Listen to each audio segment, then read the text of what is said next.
गुरुजी, काय रे गण्या, वर्गात डुलक्या देतोयस? गण्या, नाही गुरुजी, गुरुत्वाकर्षणाने डोकं खाली पडतंय. गुरुजी, सांग पिंटू, सुई टोचल्यावर रक्त बाहेर का येतं?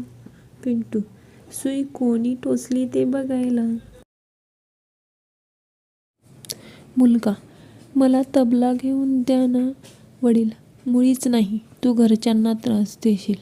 मुलगा, नाही देणार. बाबा, सगळे झोपले की मग वाजवणार.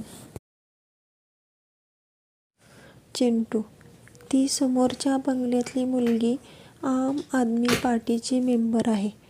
गण्या, तुला कसं कळलं रे? चिंटू, काल मी तिला हात दाखवला ना, तेव्हा तिने मला झाडू दाखवला. नवरा रोज साखरेचा डबा पाहतो आणि झोपतो. हे बघून बायको विचारते, रोज तुम्ही साखरेचा डबा का चेक करता? नवरा, डॉक्टरांनी मला रोज शुगर चेक करायला सांगितले आहे. नवरा बायको फिरायला गेलेले असतात. नवऱ्याला दगडाची ठेस लागते आणि रक्त यायला लागतं. नवरा बायकोकडे आशेने बघतो आणि म्हणतो, तू तुझा ड्रेस फाडून मला पट्टी कर ना. बायको, विचारसुद्धा करू नका, डिझायनर पीस आहे.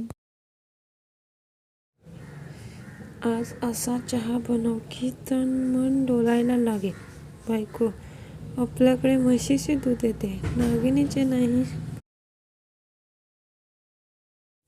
बायको, जानू, सोमवारी शॉपिंगला, मंगळवारी हॉटेल, बुधवारी फिरायला, गुरुवारी जेवायला, शुक्रवारी पिक्चरला, शनिवारी पिकनिकला जायचं हं.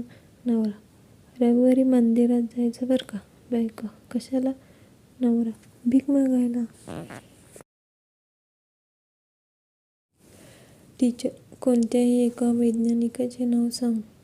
गण्या, आलिया भट्ट. टीचर, माकडा वर्गाच्या बाहेर हो. गण्या, हो मॅडम, बोबडा आहे तो, त्याला आर्यभट्ट म्हणायचं आहे. नवरा, ऑफिसमधून येताना काय आणू? बायको, काहीच नको, फक्त 10 ग्रॅम सोनं चालेल. बायकोला घाबरून दारू पिणाऱ्यांसाठी सुविचार. 4 क्षण चकण्याचे, बाकी सारे दचकण्याचे.